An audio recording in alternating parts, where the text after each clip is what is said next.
Hello, my name is Drew Toro, and this is my final project um, presentation for international business for Johnson University in the MBA program.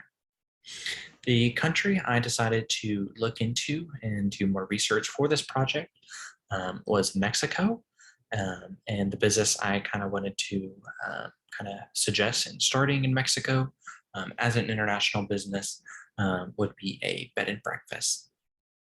And one of the reasons why I chose Mexico is because I feel like, Mexico is so nearby the US, as, most of it borders us. And I figured it would just be a great way to just kind of look into that country, see how things are. As you know, we're such a close neighbor to it, and we do lots of international business transactions and relationships with them.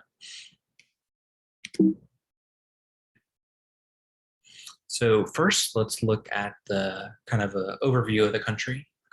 Mexico, it's pretty big. They have about 130 million people as a population, and their economy is actually fairly large, as it's the 15th largest in the world.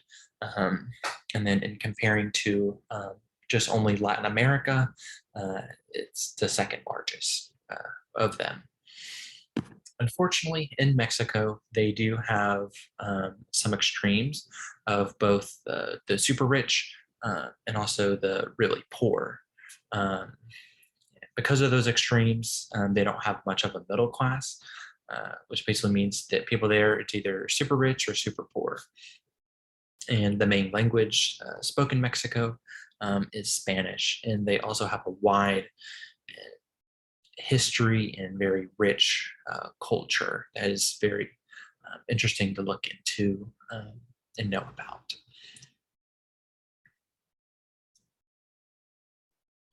Next, let's look at Mexico's political environment. First, they have a multi-party system, and they're currently transitioning toward a legislative branch in local governments. And their government is almost or similar to America. However, it's some differences in some areas. For example, it's similar because they also do have a president in Mexico, as we do here in the US. However, what's different is that their presidents serve 6 years at a time, and they also cannot be reelected. And what's also kind of similar in Mexico is, it's done by the popular vote. However, in America, we have an electoral vote system, where in Mexico, they do not have an electoral vote. It's basically only based on popular vote. And with the president, they have power over the state, the government, and they're considered the supreme commander of the armed forces. And another power that they get to do is appoint the cabinet members. Looking at their political environments, I looked into the Corruption Perceptions Index, which kind of gauges, how corrupt different countries are. And unfortunately, with Mexico, they're actually pretty corrupt, basically with their politics and their current leaders. As out of 100, they ranked pretty low at 31.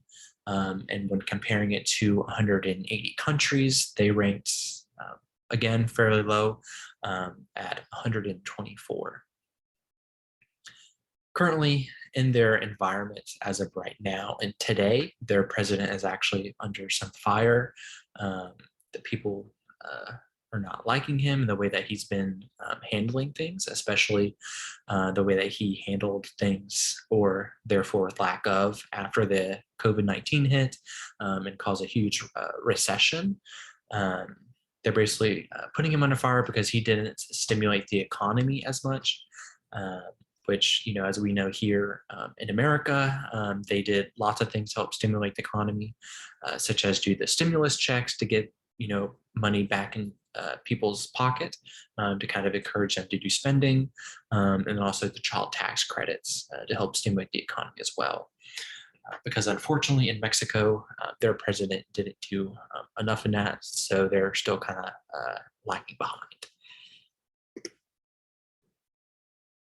Next, let's look at their legal environment. They have three branches. They have the executive branch, the legislative branch, and the judicial branch. And what's actually interesting in Mexico is that when they do, basically when someone's taken to court, they do not have any trial by juries there. And the governing body that kind of oversees Mexico's foreign investments and trade is the Mexico's foreign investment law and regulations. And fortunately enough, they've been able to keep foreign investments and trade pretty open to kind of help boost the economy and keep it running.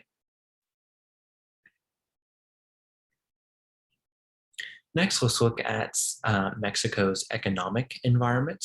Currently, their GDP is sitting about 1.07 trillion US dollars.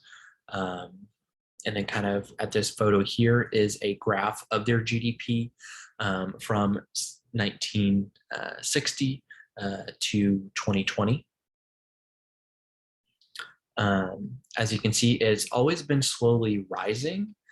However, there has been some pitfalls, such as when COVID-19 hits, they had a pitfall in 2016.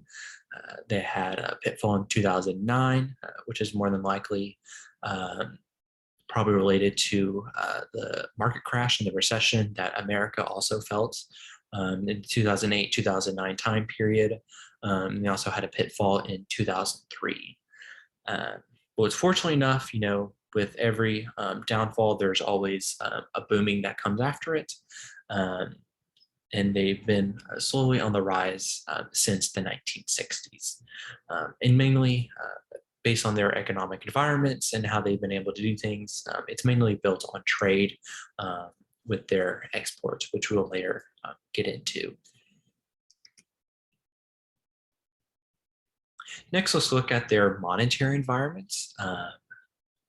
First, the way they use their money and currency. They use a Mexican peso. And the exchange rates most recently was that $1 US equals about 19.79 Mexican pesos. Unfortunately, their monetary environment hasn't been doing very well, and it's also not very effective in the way that it has been trying to change things. And this is mainly because Mexico and their monetary environment has a low level of financial inclusion, low level of financial deepening, and low credit penetration. And then they have a high level of informality. And because of all that, it makes their monetary environment not very effective and not able to do things very well. And this is important to know, especially from a business standpoint, because the purchasing power will differ coming from America. For example, $1 US equals about 19 pesos, which basically means that we're going to need, the purchasing power is going to change coming from America to Mexico, and that can affect financials and business decisions.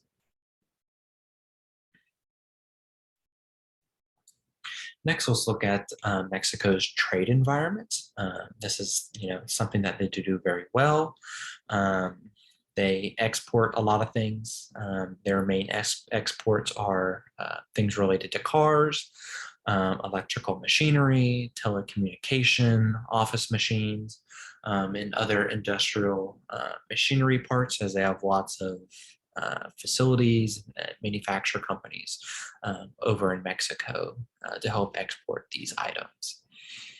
And imports, which basically means that that's things that they take in.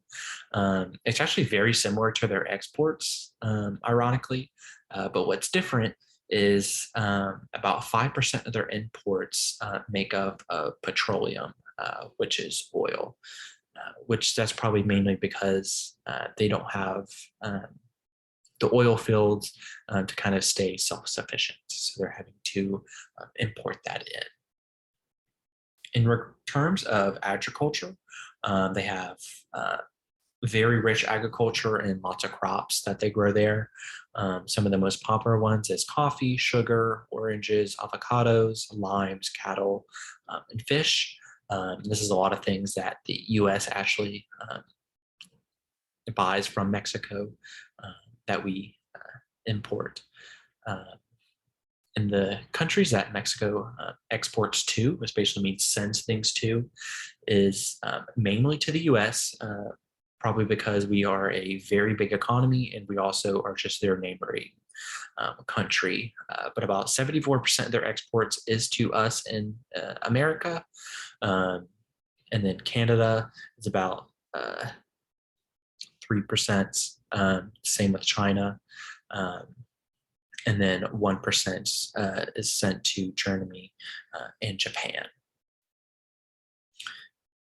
And where the countries that they import from, again, it's mainly from the US, China, Germany, Japan, and actually what's different this time is Korea.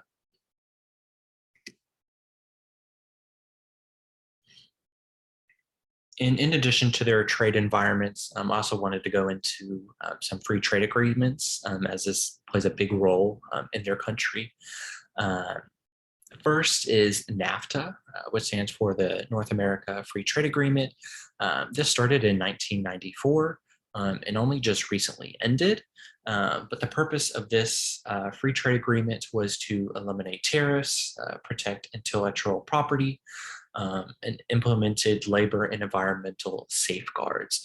And basically what this did is to help stabilize and produce more trade among the different countries and basically just reduce any barriers that prohibit that. And because of this, free trade agreements, it has helped farming boost and help support the manufacturing industries as they're able to import more and export more. And because of this, it causes their imports to actually triple and help create hundreds of thousands of jobs for Mexico, which is good because that again helps boost their economy and GDP. Just recently, over the past couple of years, NAFTA has actually been replaced, and it was actually replaced with the United States, Mexico, Canada trade agreement that was initiated by Trump in July 2020. And basically with this agreement, it just kind of built upon NAFTA to kind of do more that NAFTA couldn't do. But with this agreement, it helped bring more benefits and help promote trade and investment to help reduce long-term regional and income inequalities that could happen among those three countries, United States, Mexico, and Canada, mainly because we all neighbor each other and do a lot of business transactions and have a lot of relationships with one another. So the business that I wanted to start in Mexico, it's actually a bed and breakfast. The name I would like to have for it is Corazon de Sol, which basically means, that's Spanish, and in English it means heart of the sun. The location I think best for this bed and breakfast would be in Mexico City, and one of the reasons for that is Mexico City is highly populated and highly dense. It has lots of businesses, buildings, as it's a city area, and that's also the second largest volume of travelers. And the way that I kind of picture this bed and breakfast running and looking like, having about 10 to 20 rooms, which is worked by some employees that we will just need front desk employees to check people in and check people out.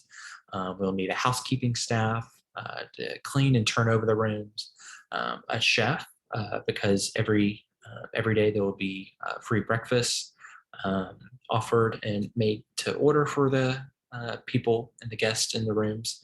And then we'll also need a maintenance crew to help fix things. And one of the reasons why I chose a bed and breakfast is because right now, travel and hospitality environments is actually booming because of COVID. As you can see here, with these trends in 2019, there's about 29 billion international tourists in Mexico. Um, However, when COVID hit in 2020, that decreased it to 15.7 billion.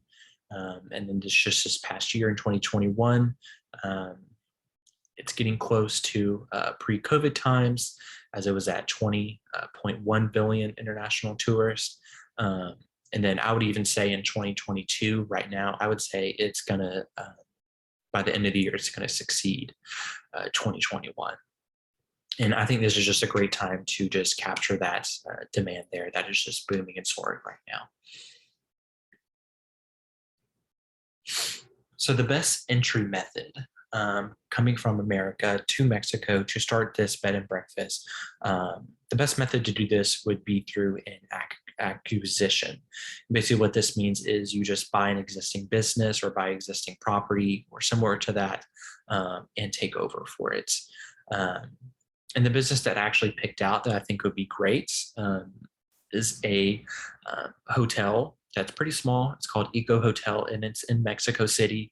I think this would be a great building and business to buy and take over through an acquisition, mainly because doing an acquisition makes things a lot easier.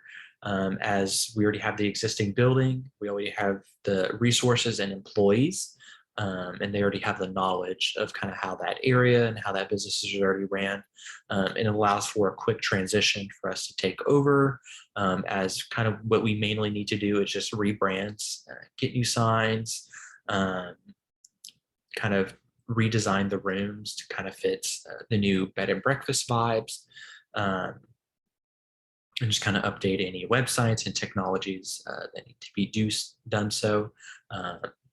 And what's great about this, it can just be done quickly and allows the business to kind of transition more smoothly into it than compared to just kind of starting all over and starting from scratch when you're just trying to find real estate first, or just either build a building or just find an empty building to do this.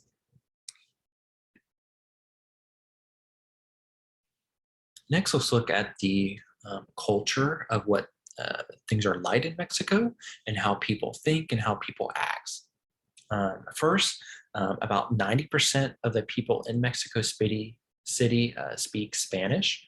And the people in Mexico, they have a high value of hierarchy, which means they highly value people who are in power or people who are in leadership.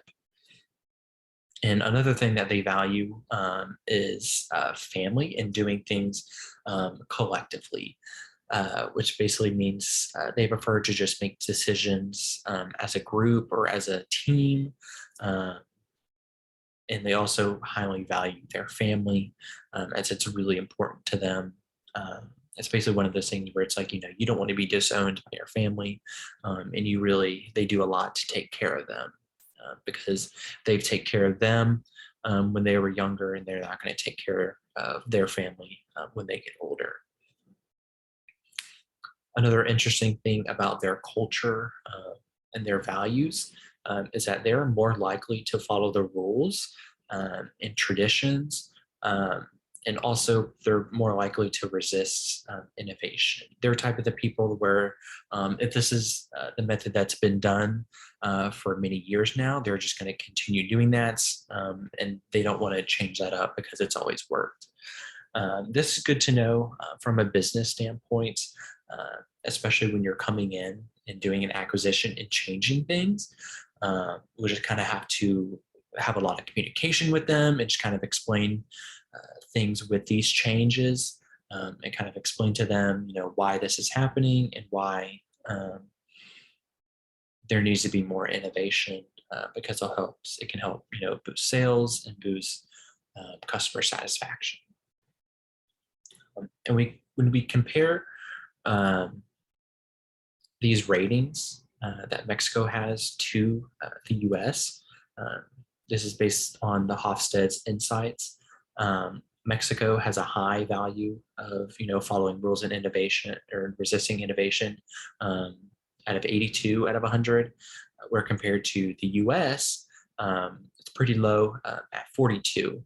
Because I would say, I would agree upon that, because I would say in America, we love, to change things up, find new ways, and we love innovation and having things different and new. Some of the challenges, starting in international business in Mexico. Um, First is that there's an increased cost in property taxes and registrations, as it's quite costly there. And then what's interesting is that they have to pay taxes 6 times a year, which equivalents to about 240.5 hours to invest to. Um, this is important and good to know.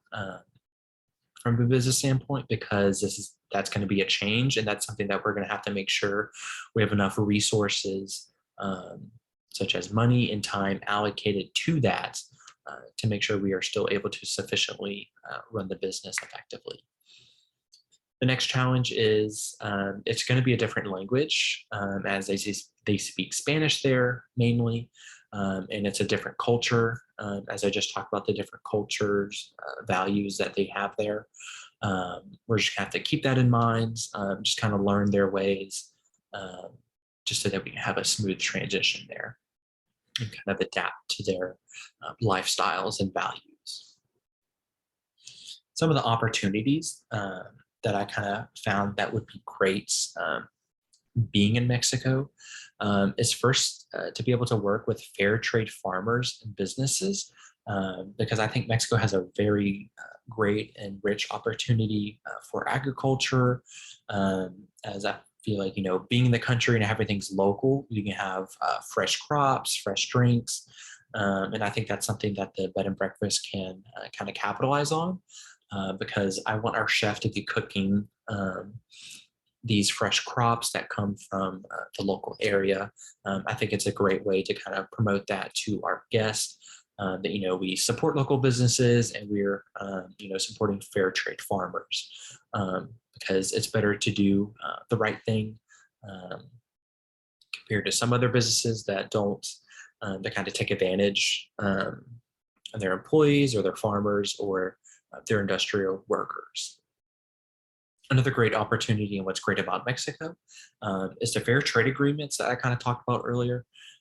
They currently have around 11 fair trade agreements across 46 countries. So I think this is a great opportunity to just capitalize that and, work with different countries and see if we can maybe export any of their goods in and kind of promote that within our business. And thirdly, the opportunity that's great about Mexico that I talked about earlier is how travel is booming. And I think it's going to continue to boom, and just keep increasing. Now that COVID is over and people are just so eager to travel, I think this is a great way to just capitalize on that and to capture that market share for this bed and breakfast in Mexico. And here are my references.